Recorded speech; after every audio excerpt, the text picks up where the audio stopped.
Well, we just pulled out of the driveway and headed to Kentucky to get delivery of the Connexes, and I've got to get the site prepped. Picked up some gear at Home Depot, and we're on our way. It should be about an 8-hour trip.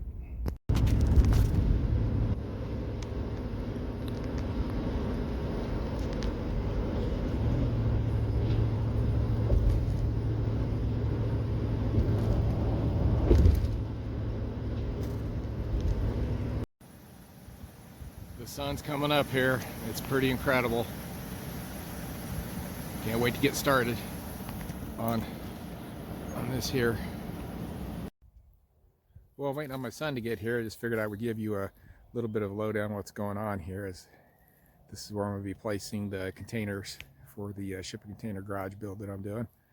And this is the field. It goes down. Camper's way back there in the background. And just want to talk just real quick about this build. And I've got my plans here in the truck. It's going to be a pretty simple build. As you can see here, I've got 3 shipping containers. The total layout's going to be a 40 by 40.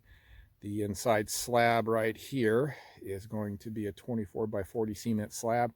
And then on top of this, as you can see here, I'm going to do a 4-foot pony wall and get some extension off of that and get the rafter set.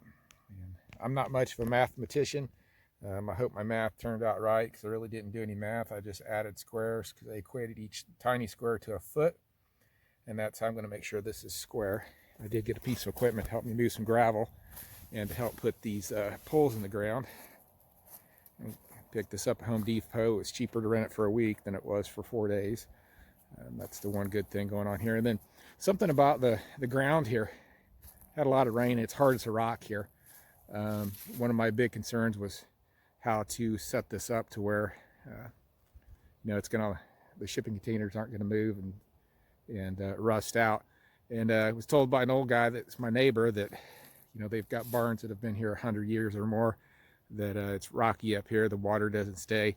Just go ahead and put some poles 4 foot in the ground and cut them off and set the shipping containers on top, and it'll last 100 years. I went and looked at one that's been out for about 10 years, and it's only settled 1/4 of an inch in 10 years. So that's what I'm going to do here, and I'll get some more video for you in a bit. So what we got going on, we got the bed in, kind of hoping they can drive up on that, but it's not been compacted, so it's probably going to be a no-go. But we've got all the footers in place. We hit solid bedrock. Things are going good. Let's see what happens tomorrow. Just wanted to share with you our build site here.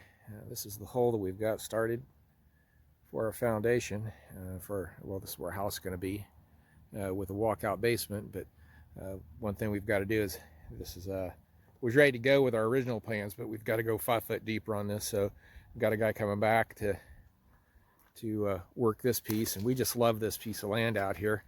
I was able to come out here and hunt for deer season last year, and saw lots of deer.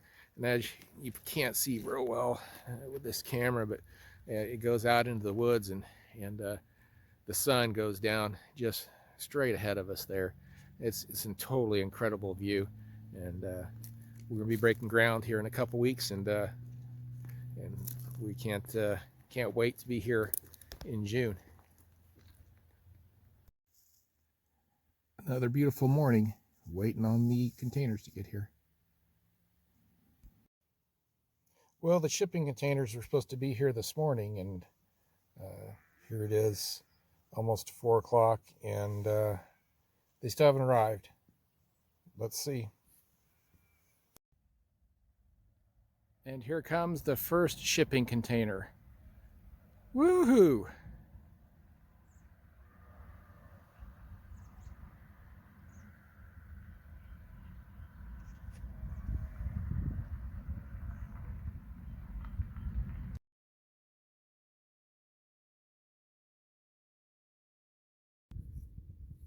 So it's been a better part of the morning here getting these timbers notched, getting 12-inch lag bolts in them.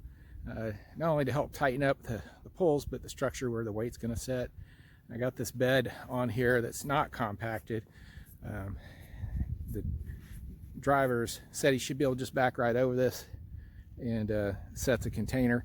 I'm getting ready to notch this and get this put in place and just leave it loose, so after he pulls out, before he drops the truck or the container, I'll be able to bolt it down, and then just a little bit of work to do before the other one gets here.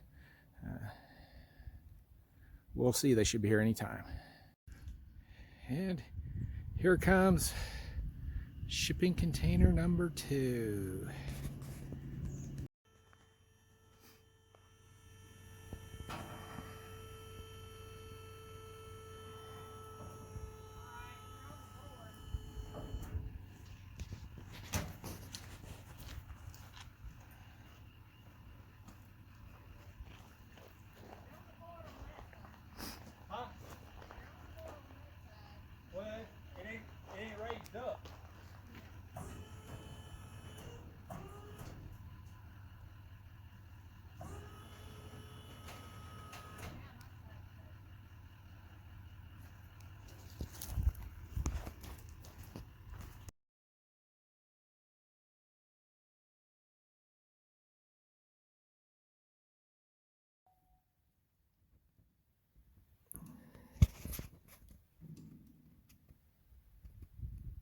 I got this level here that way. And let's see this way. Not too bad. Not too bad at all. Well, the second one is in and leveled, and I'll be glad that we put that rock down. They were able to drive pretty much back there and drop it on.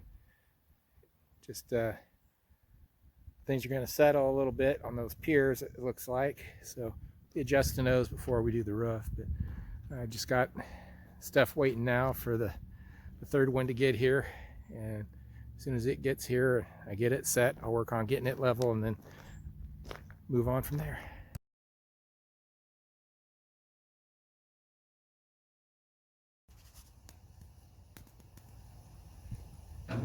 And the last one's delivered. We'll have to get it level the next time I come.